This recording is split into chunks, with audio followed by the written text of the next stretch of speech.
Are we on? Okay. The Shmuz is sponsored by Dr. Ephraim and Mrs. Jacqueline Lustig in memory of Sultana Bas Yitzhak. A number of years ago, I was learning with a young fellow dental student then who was a very bright young man but didn't have that much exposure in Torah.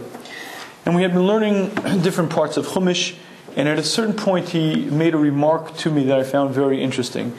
He said to me as follows: all this stuff is wonderful with God splitting the sea and the water turning to blood and the frogs and all this stuff is so amazing. If God would show me one miracle, of course I'd believe. And it was at the time a very interesting statement, and I didn't respond then, but I spent some time thinking about it.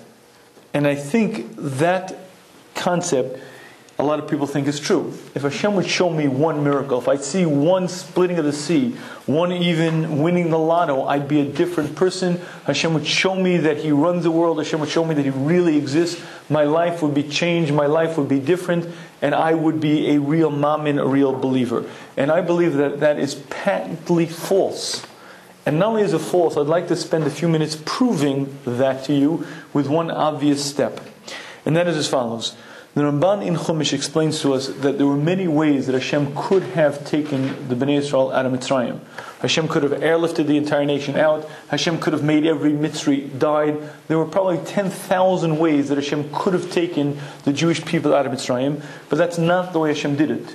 Hashem did a very specific, very particular system over probably 10 months, designed specifically for one purpose: to show the Mitzrayim and to show us that Hashem created, maintains, and orchestrates every part of creation.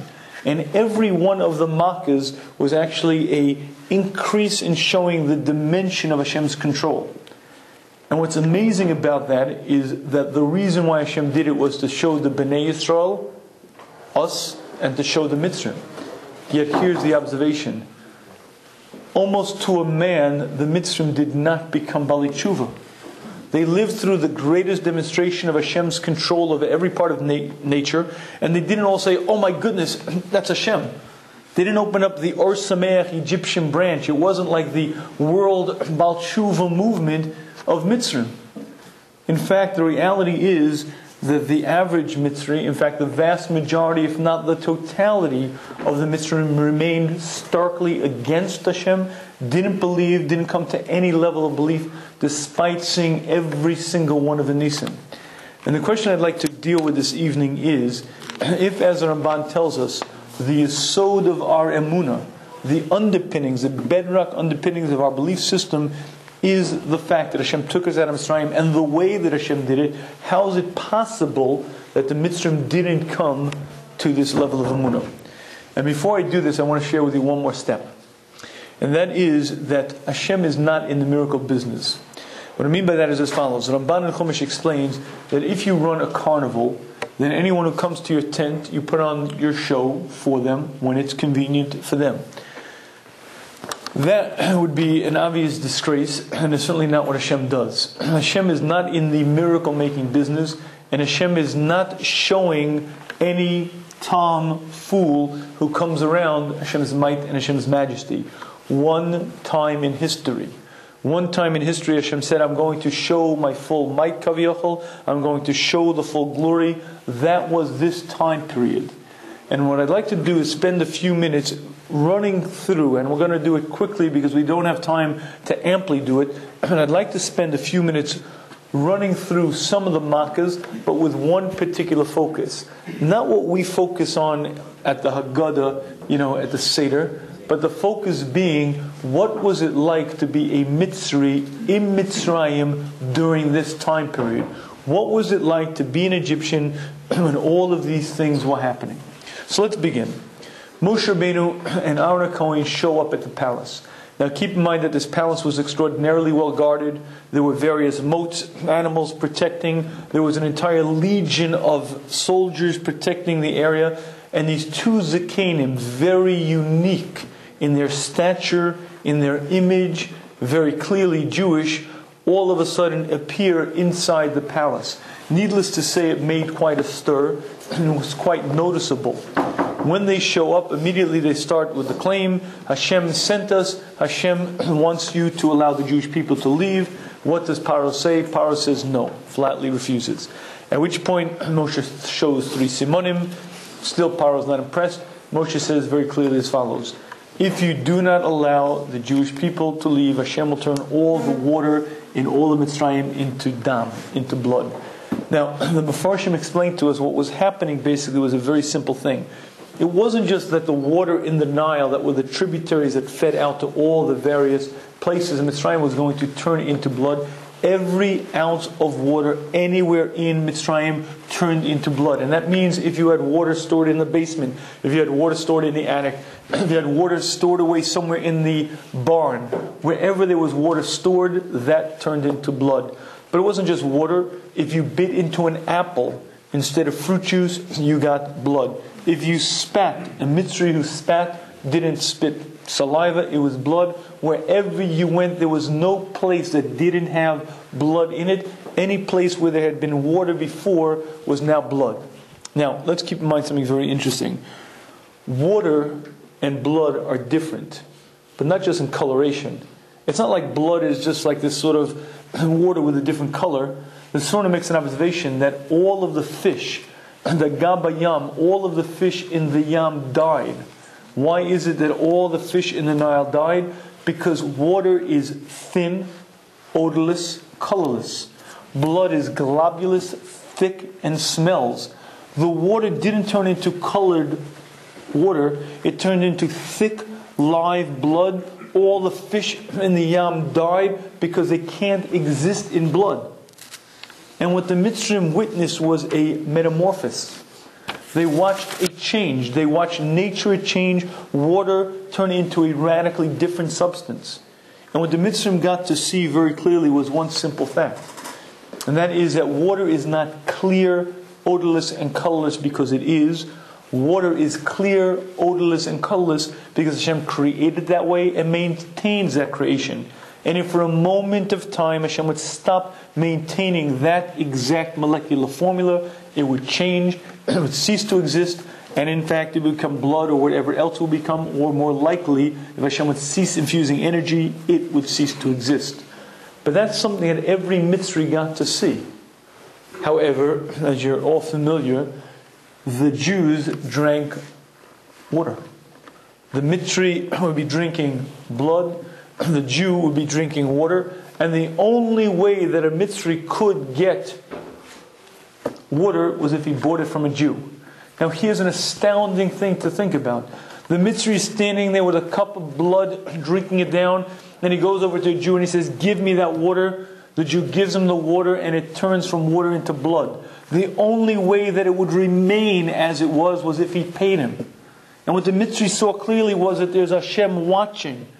Because whether he paid him the full value or not determined whether it remained water or turned into blood. And what the Mitzri saw very clearly right in front of his eyes was that there is a God who's present in the world. And I want you to imagine for a minute what it was like to be this Mitzri. Imagine your name is Muhammad. That was the only Mitzri name I could think of. Your name is Muhammad, and you're standing there next to your Jew, Yitzhak, your slave. And you call Yitzhak over and say, "Yitzhak, come here. What's that you're drinking, boy?" "It's water, sir." "I know that. Now wipe that smirk off your face and come here. Now come here. I want you to drink that." And as Yitzhak takes that cup of water, drinks it, nice clear water is what Yitzhak's drinking. "Now give me that. Give me that cup." As Yitzhak takes the cup from his hand and gives it to Muhammad, it turns from water into blood. Now that's a strange scene. Take that back. And it goes from blood to water. Water to blood, blood to... Now come here. Stand right here. We're going to drink at the same time. No tricks. We're going to drink on a count of 3. I want you to hold the cup. On a count of 3, we're going to drink. 1, 2, 3. And as Yitzhak drinks water, Muhammad drinks blood. And that, my friends, is an astounding concept. Because Muhammad was not hearing this in a Shmuz. He wasn't sitting there over 4 cups of wine thinking about this. He was living, experiencing a miracle of such powerful proportions that it's very difficult to imagine. And what he was seeing very palpably right in front of his eyes was that water exists because Hashem keeps it in existence. Hashem is there. Hashem controls every aspect of this world, and he was getting to see that up close and personal. Not in theory, but real. And that, you would assume, would have made every Mitzri a complete, utter, total Baal Tshuva. But the first Makkah did very little indeed. As a matter of fact, it wasn't even a challenge. Now keep in mind, Rashi tells us, and the Medrash brings it down, that each Makkah lasted 7 days, and then there was 3 weeks of warning between the Makkahs. So the entire time period was approximately a month. 3 weeks of warning, 1 week of the actual Makkah, and the Mitzrayim had a lot of time to think about this. Keep in mind, it was an agricultural society. What they did was work the land. When the water in the Nile turned into blood, work stopped.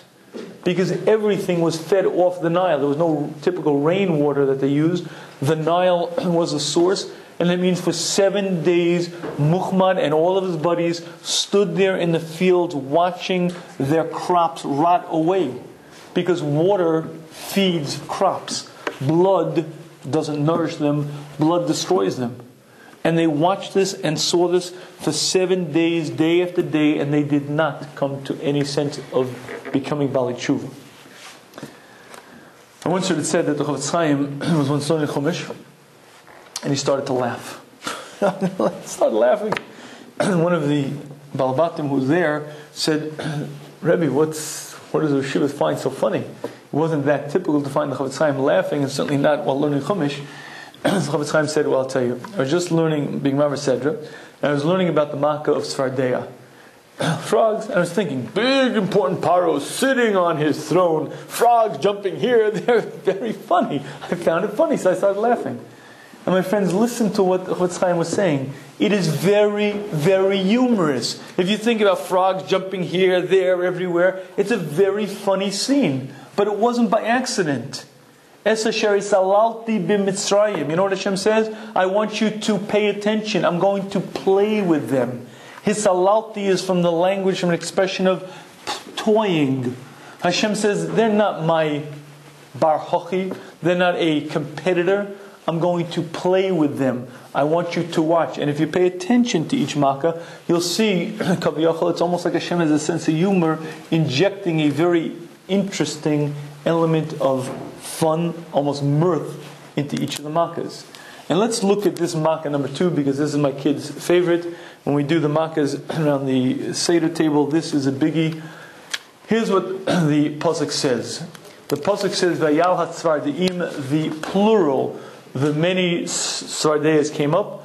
But interestingly enough, when the actual pasuk describes what happened, it says Vayal HaSvardeya, singular. Vatal HaSvardeya, the one frog came up, V'tachas, it says Mitzrayim, and covered the land of Mitzrayim. Rashi is bothered by the contradiction. The pasuk earlier, it says, bring the frogs. Then the next pasuk says, one frog.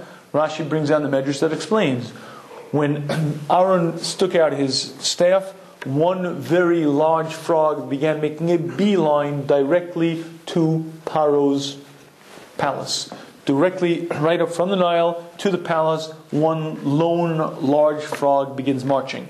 At which point the guards of Paro took a stick and smashed it. Well, when they smashed it, that large frog split. So now there are 2. When there were 2, they smashed it. Now you had 4, 8, 16, 32. Exponentially growing. Each time hit, split, hit, split, hit, split, hit, split. Now folks, don't try this at home, but I guarantee, if you go to the swamp, take a stick, take a frog, hit. No split. Splat. Yeah. No split. Splatter. Very different response than what happened in Mitzrayim. Now, if you were a guard and you hit this frog, split, hit, split, maybe stop. As a matter of fact, the disciple asks a question. If you hit it and split, hit split, 16, 32, 64, so stop. 64 frogs with a large country like Mitzrayim, you could probably live for 7 days. Not a big deal, right? Why didn't they just stop? That's the disciple's question. You know what he answers? He says they were so annoying. They jumped here and started. You couldn't help but smack the darn thing so they get in your clothes, under your shirt, under your pants, all over. When you sit down, splat, hit, splat. But they kept hitting, splitting, and before you knew it, the Svardeya covered Mitzrayim. all over. Wherever you went, they were there by the piles and the piles. And you stepped, hit split, wherever you went, wherever you walked, if you sat down, if you lied down, there was a constant croaking. 7 days without sleep. Because you may think, come on, a little frog, bullfrog, ribbit, big deal. Try it when it's in your pillow, under your bedspread, in your bedspread, but hundreds, thousands, millions, wherever you are, they're all over and you can't sleep for 7 long days. Amazingly, these Svardeyas were very, very much Moser Nefesh. They jumped into the ovens, and Chazal tell us as well, they also jumped into the Mitzray's throat, and they would go down into the stomach. Amazingly, they were kept alive with another miracle, and from the stomach of the Mitzrayim, ribbit. Okay, now let's imagine again that you're a Mitzri living in Mitzrayim. Your name is Anwar.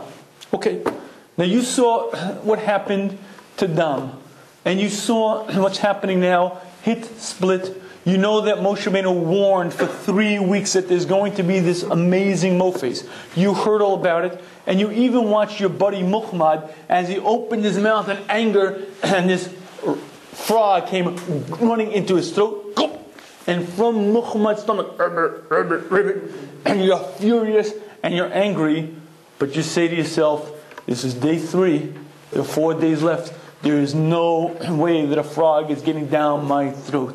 And so our buddy Anwar clamps his teeth like this, and for the next 4 days plans on not letting one of those stupid frogs get down his throat. Alright, listen, he goes to sleep at night, hit split, gets up in the morning, hit split. And meals are a bit of a challenge because, you gotta kind of eat like this and put the oatmeal down without letting one of those frogs in, and they're all over. They're on your spoon and your oatmeal on your table, wherever you are. It's about day 5 when our buddy Anwar looks up. He goes left, he goes right, and he realizes that he's being stalked by Kermit. Oh my goodness, there's a frog stalking me. Oh no, you will not get down my throat. No way, you will die. Kermit. For the next 2 days, our buddy has got Kermit down his gullet, riveting coming up. Sir, wake up. Maybe, I don't want to be rude over here, folks, but maybe there's a God in the world.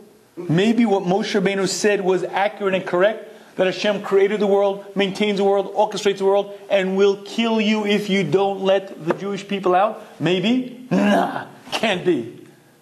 This Makkah did not budge them. Dam didn't move them. Svardeya didn't move them, and we're now 2 months into the process. 2 months deep into the process when along comes Kinim. Now, Kinim doesn't sound too bad. Lice, what's so bad about lice? Lice is real small. They're real small, and they like to kind of crawl in to the hair follicle. They got their little tiny little feet. Ooh, and they like to pour the little tiny little feet right into the hair follicle. So what's so bad about that? Well, what was so bad about that was the lice was pretty thick. As a matter of fact, if you dug down into the ground, there was no dirt. For 3 tefachim, 12 inches deep, you had lice. As a matter of fact, there was land disputes that were settled during this Makkah. Because there were certain areas where it wasn't clear whether it was Mitzrayim or it was a foreign land. You could cut it like a laser. If that land turned into Kinim, into lice, it was Mitzrayim. If it remained dirt, it was not considered Mitzrayim. It was all over, a thick covering of lice wherever you were. Your entire body, hands, arms, legs were covered with these crawly, creepy things that itched and got into your skin. And there was no relief because you'd pull off layers of them and layers more would come. You sat down, layers upon layers would come on your head and your scalp all over. You couldn't help but itch. But here's the point. Nobody died. Not from Dam, not from Svardeya, not from Kinim. Because it's Asher Hisalalti, Hashem was playing. They were being toyed with. No one died from it. But for 7 days as they lie their head down on the pillow and the scratching and the itching and the driving me insane was a very real part of being a Mitzri in Mitzrayim. And if you watch each Makkah, they got increasingly worse. They got increasingly intense, and they became much more powerful.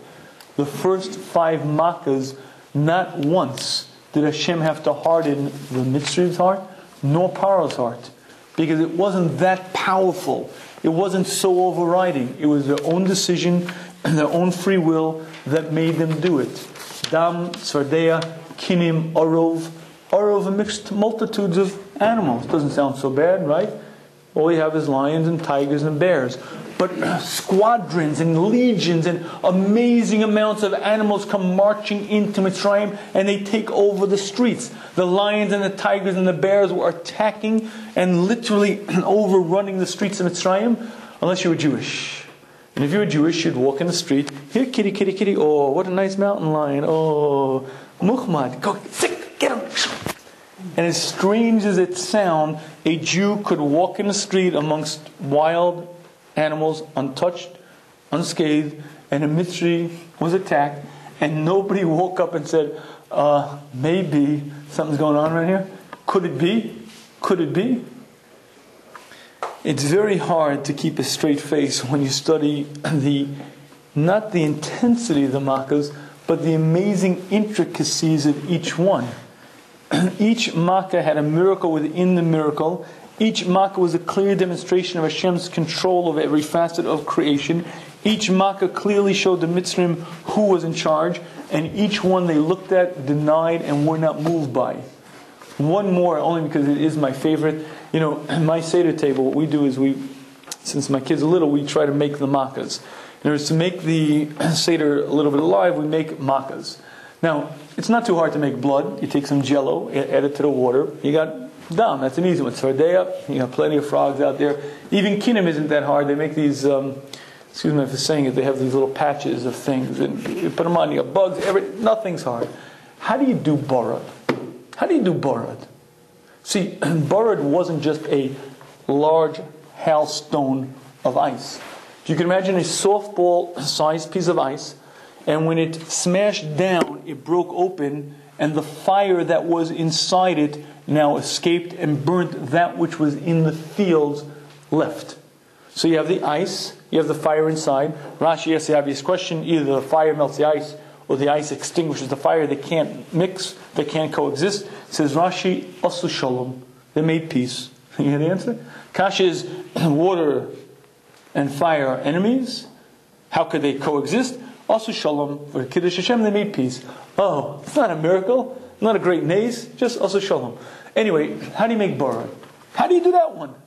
So I figured this one out. I wasn't my chap. I went in Rochester. There was a person who owned a Gentile fellow who owned a masquerade costume shop. And I was discussing with him as I was buying the makkahs. We were coming up. It was very helpful, very creative. He said, I got it. This is what you do. Take 2 balloons. Take a red balloon and a green balloon. And what you do is fill the red balloon up a little bit. Put it inside.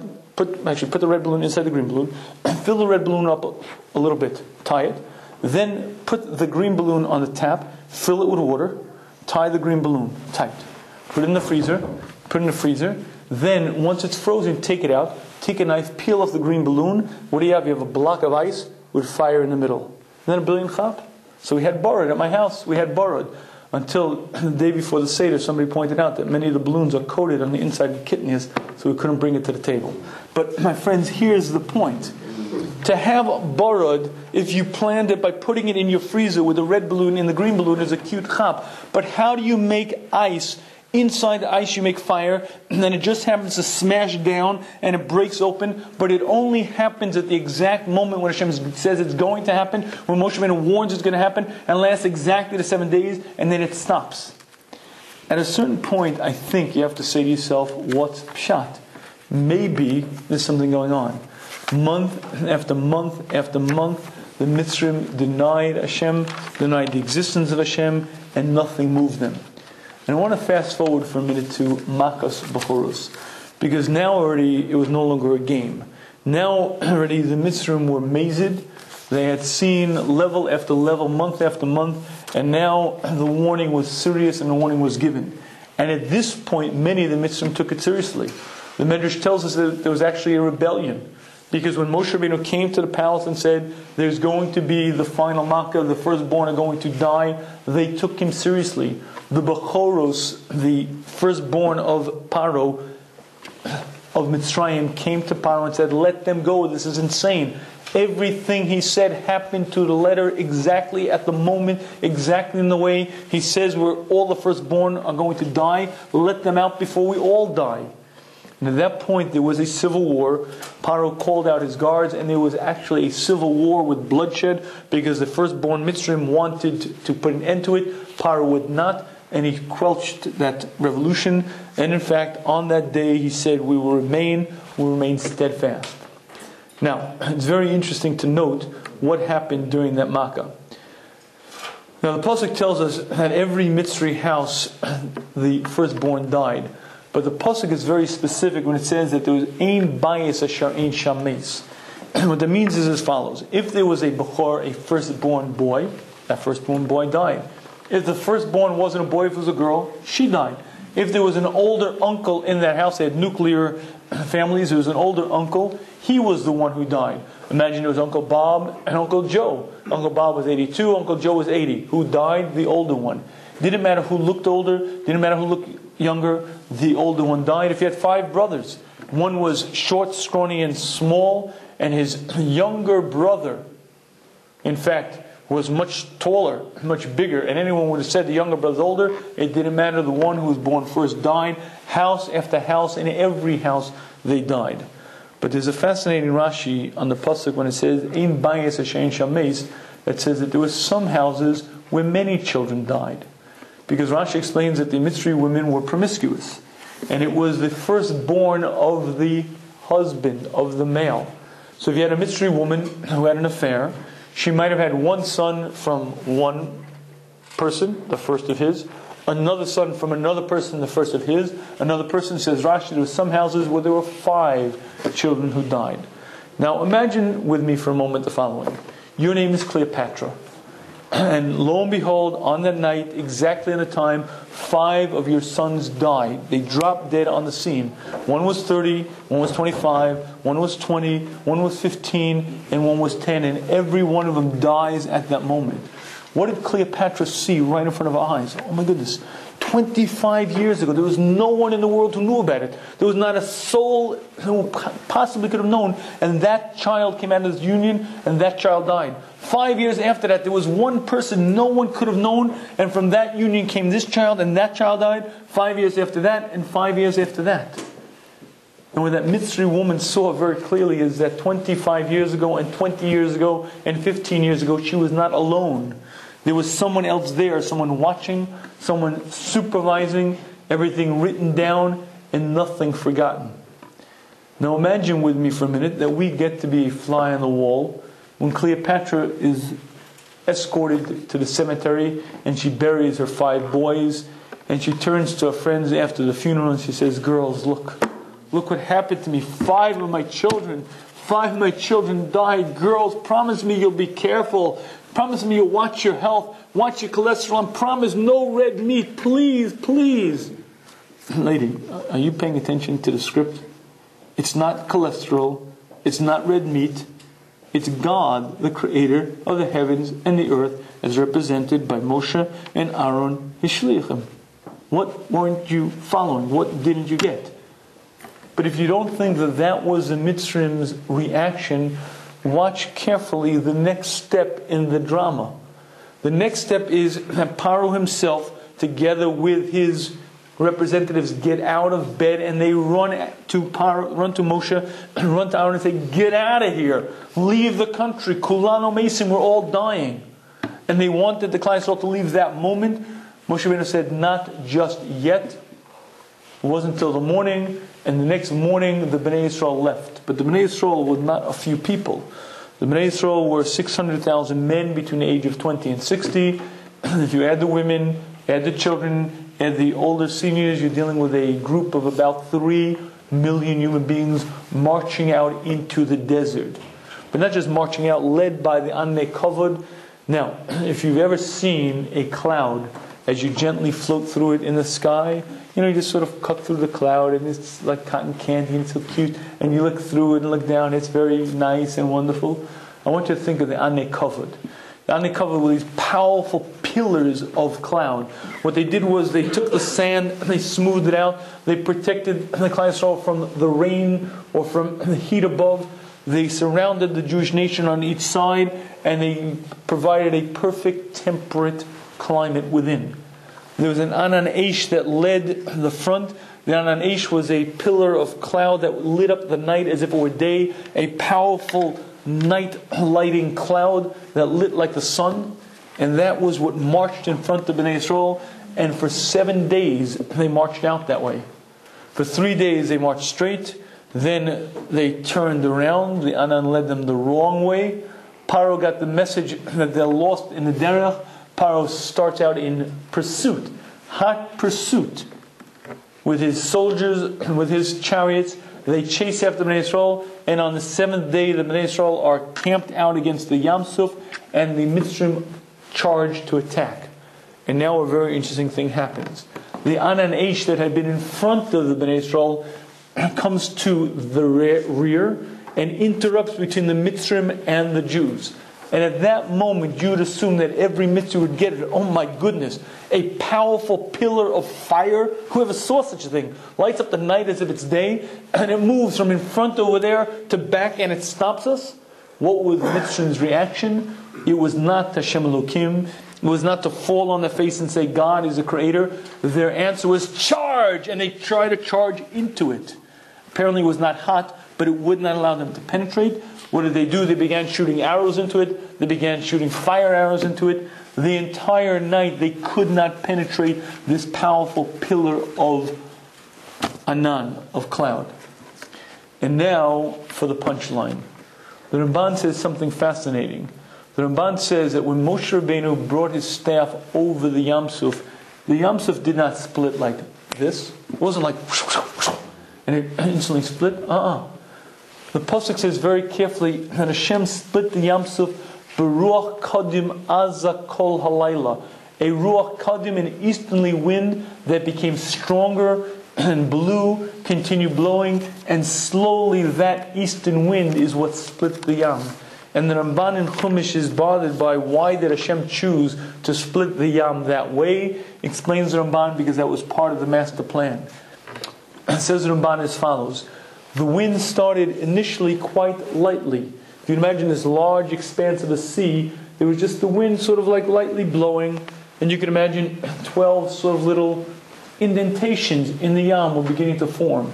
As the night wore on, the indentations became deeper as the wind became stronger, and you can imagine this little indent over here, indent over here, indent over here. The wind becomes stronger and the indentations got deeper and deeper, minute after minute, hour after hour, until by the end you had these huge deep furrows right through the Yam itself.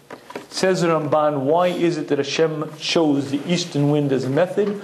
So that the Mitzrayim could be Tola, could say, it wasn't God, it was the wind that did it. Says the Ramban, even though the wind can't split the sea and can't split into 12 separate sections, even still, Machmas rov tavasam laralahem, because of their tremendous desire to hurt the Jewish people, they believed that it was the wind. And my friends, here's a very interesting thing to think about. The sea is not a foot or two deep. If you walk into the ocean, it starts pretty shallow and gets deeper and deeper and deeper and deeper. And I guess towards the middle, it's 50, 100, 200, it's thousands of feet in the center of the Atlantic and the Pacific. I don't know exactly how deep the Yam Suf was, but I am sure that it was quite deep at certain points.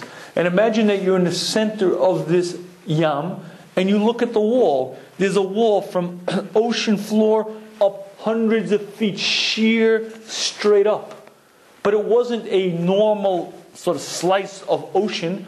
You could see through it directly. You see, each shavet was going to go through its own path, its own passageway. A shavet, if you take 3 million people and divide it by 12, you're dealing with quite a huge amount of people. We're not dealing with a little tiny narrow passageway. We're dealing with a wide expanse. And Kaviyachal Hashem was afraid that if Ruvain is going to go through this furrow, and Shimon through this, Levi through this, what happens when they're in the center? They won't be able to see one another. They'll be afraid maybe someone died. Therefore Hashem made a nace that you could see from each channel to channel to channel. You could see directly right through. Floor to ceiling, straight wall, like glass. You could see directly through it. From Reuven to Shimon to Levi, straight through. You saw right through it. Says in Ramban, obviously the wind can't do it. The normal situation of the Yam, it's murky, it's muddy, it's difficult to walk. This was nicely paved, like a beautifully paved road, perfect for walking. Says Ramban, obviously the wind doesn't do that, but nevertheless the Mitzrayim believed that it was the wind. That's why Hashem did it, to give them room, something to hang their hat on, and they followed the Bnei Yisrael. You see that Anan Eish remained right where it was until the Jewish people were halfway through. When the Jewish people were exactly at the midpoint, at that point the Anan Eish lifted up and the Mitzrayim peered directly into the 12 channels. They saw the dry bed. They saw the direct straight wall up. They saw the fact that it was translucent. They saw all of the Nisim. And what did Paro and his armed men say? They said the words charge, and they raced into the Yam itself.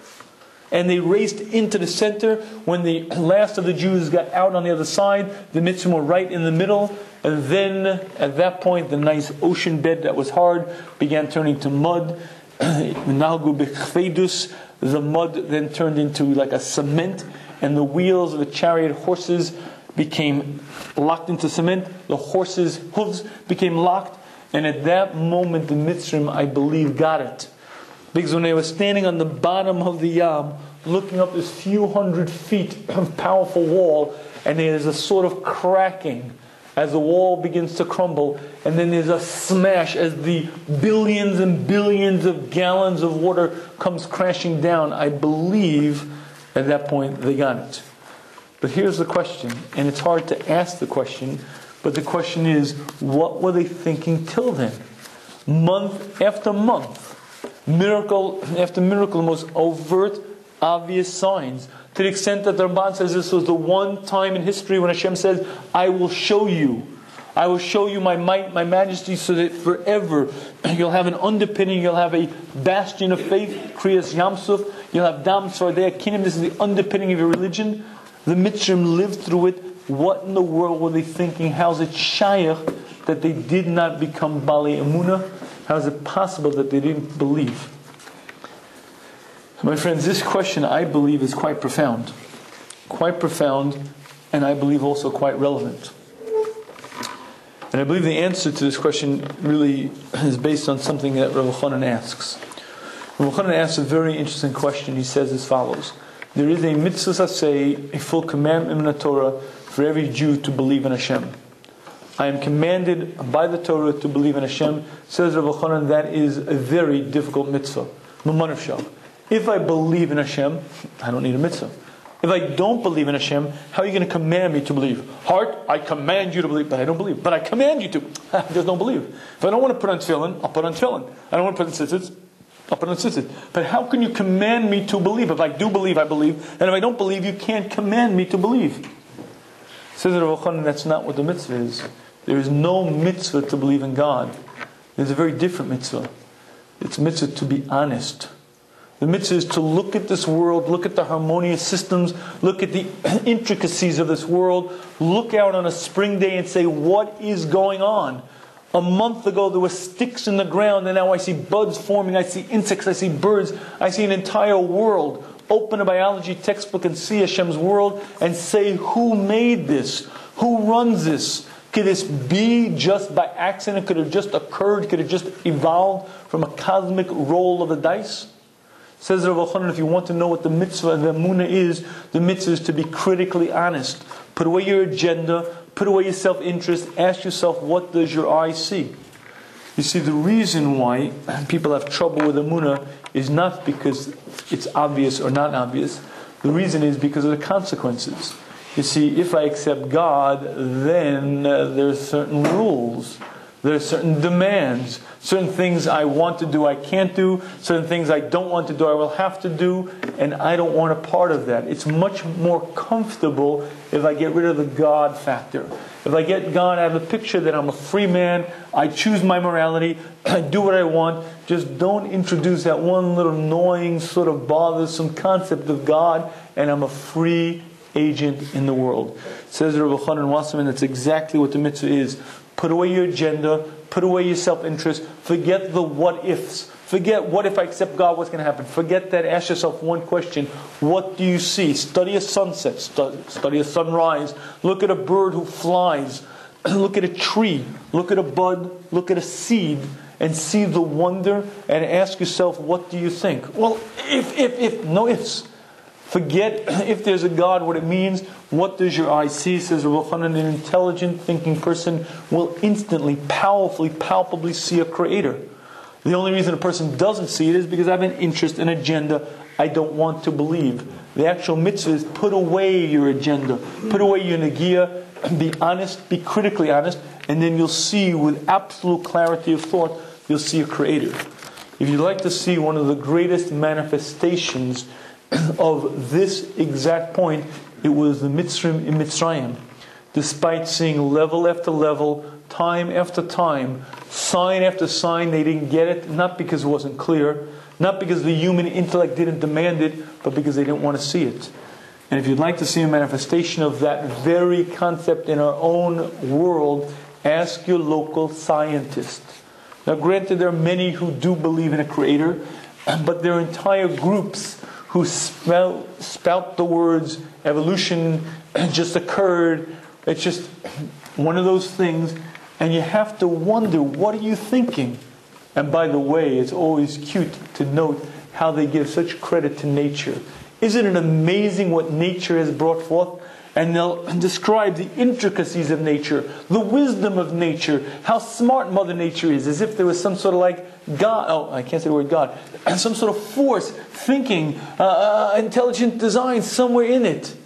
And they have to bite their tongue despite the obviousness to sort of, well, it's just a random mutation, just a happenstance, just occurred, you know. But throughout it all, you could see the sheker. And if you want to see Mitzrayim, look at the evolutionists today. If you want to see the evolutionists today, look at Mitzrayim. They run parallel. And if we have the eye glimpse at looking at the Mitzrayim and saying, what were you guys thinking? How could you be so blind? The parallel to that is the world of science today, who are blind as a bat. Again, not all, but definitely many, who look at this world and its intricacy and its vastness and don't see anything right in front of their eyes. My friend who was in dental school those many years back, who said that line, I believe was wrong.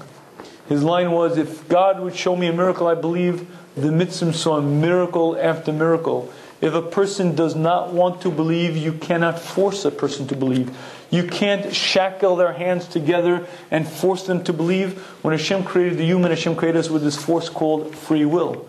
Free will means I am quite capable of creating illusionary worlds, delusional worlds. I can believe exactly what I want, whether it's truthful or not, whether it's honest or not, whether it has any connection to reality. I could look at Dam, Sradei, Akinam. I could see frogs that you hit and split. I could see water turn into blood, but not just water that turns into blood. If I buy it from the Jew, it stays water. If I don't buy it, it turns into blood. If I spit, it turns into blood. If I stored water away in some barrel months ago and I forgot about it myself, it turned into blood. But that doesn't move me. It doesn't change my thought. Miracle after miracle didn't change the reality of Mitzrayim. And the reason is because Hashem created us with this capacity called free will. Free will allows us to look at something and say, whatever. Doesn't move me, doesn't mean much. Just one of those strange sort of things. And that's exactly what you get when you open a science textbook and you see the intricacy, the levels, the amazing miracles. And you have many people who just say, whatever. Let me close with what I feel is a very appropriate encapsulation of this concept. My daughter Racheli was born on Yom Kippur. Now at that stage, as a family, we already had a couple of older kids, and it became sort of a family project to watch the formation of our unborn family member, and we sort of traced the pregnancy as my wife was going through it. And at that time they had this CD called The 9-Month Miracle, and it was the most amazing, astounding CD because it showed pictures right in the mother's womb, and you could see the formation of the baby. You could see it at 1 month, at 2 months. You could see when the fingernails began forming. You could see when the cortex in the brain began forming. You could see, they showed you vividly each stage of progression, and you could see it going from one sperm cell, one egg cell, dividing, and they showed you each and every organ as it developed. And for my family, for myself, it was just amazing. All of this happening away from you and I, without any control, the most complex being coming into existence. And for us as a family, it was a tremendous lesson in Emunah. As it turned out, the baby, Racheli, decided that Yom Kippur was the day that she was going to join us. And as it turned out also, there was a lot of excitement on the way to the hospital. My well-laid plans to have the taxi come, etc., didn't work out. And I ended up driving my wife on Yom Kippur because it was either that or having a birth in the house. So you could imagine, by the time we got to the hospital, I come racing in. I'm wearing my white tie, my suit, my sneakers. And within 20 minutes of getting into the hospital, my wife gives birth. But at that point, I was high. I cannot describe the simcha, the joy, on this day to have such a healthy baby. And I guess I was a little bit too exuberant. When I said in the operating room, I said something about, wow, what a miracle. And the nurse standing next to me said, yes, isn't it amazing how nature evolved? I wanted to grab. Lady, what did you say? Isn't it amazing how nature evolved? The fingernails forming, the 100 billion neurons in the brain forming, the eye, the lens, the iris, all forming. Isn't it amazing how nature evolved? Lady, what are you thinking? You live with this daily. You see malformed babies. You see Rahman son stillborns. You know what's going on. You know complexity. How could you say those words? But the answer is, that's exactly the point. You could live amongst the most complex miracles, and science has revealed to us that Hashem's world is as complex as you see as Mitzrayim. The miracles of Dam Sfardei Akinim, you don't have to relive them. Open a biology textbook, open a chemistry textbook, open a physics textbook, and you'll see every one of those miracles detailed, level after level. Whatever, it just evolved. It doesn't move me, it doesn't change my reality. And the reality of the miracles of our existence should be the most powerful force that brings a person to see Hashem. However, if you don't want to see Hashem, nothing will move you. Dam Sfardei Akinim, the sea itself splitting into 12 parts will move you, nor will the miracle of creation. May Hashem grant us the wisdom, understanding, ability to feel this, to margish it, and to enjoy it. Pesach appropriately.